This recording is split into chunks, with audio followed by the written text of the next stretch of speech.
L'expression droit des femmes a gagné en popularité aux États-Unis à partir de 1848, à Seneca, dans l'État de New York, lorsque 300 personnes ont signé une déclaration appelant à mettre fin à la discrimination à l'égard des femmes. Cependant, en 1866, le 14e amendement qui devait garantir les droits fondamentaux de tous les citoyens désignait le mot citoyen comme signifiant électeur masculin, éliminant ainsi les femmes de cette protection. Mais en 1900, tous les États avaient adopté des lois permettant aux femmes mariées de posséder des biens et de conserver leur salaire.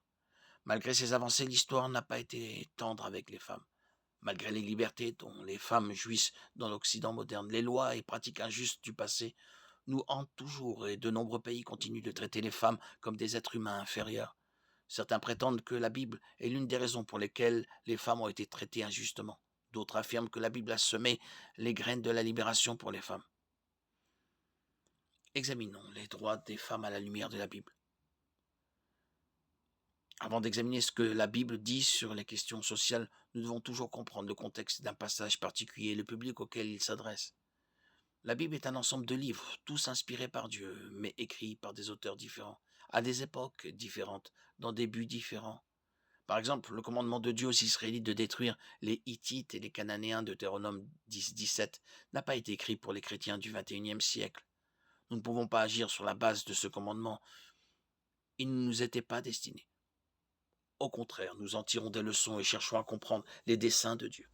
De même, certains éléments de l'Ancien Testament qui, pour nous, lecteurs occidentaux modernes, donnent l'impression que Dieu ne respecte pas les femmes, doivent être considérés à la lumière de la culture du Proche-Orient en 4000 avant Jésus-Christ. L'Écriture nous apprend que Dieu a créé la femme comme un complément et un don pour l'homme. Genèse de 18-22. Elle doit être chérie, protégée et servir de manière désintéressée, comme le Christ aime et sert son Église. Éphésiens 5, 25, 30, 1 Pierre 3, 7. Mais l'homme déchu, agissant selon sa chair, pécheresse, pervertit ce que Dieu a créé. Au, au fil du temps, l'idéal de Dieu pour la femme a été brisé. Elle n'est devenue guère plus qu'un objet sexuel, une porteuse d'enfants et une esclave de l'homme. Ce n'était pas le plan de Dieu, tout comme la guerre, la maladie, la souffrance n'étaient pas son plan. Mais Dieu laisse à l'humanité le libre arbitre pour choisir d'honorer ses commandements ou de les ignorer.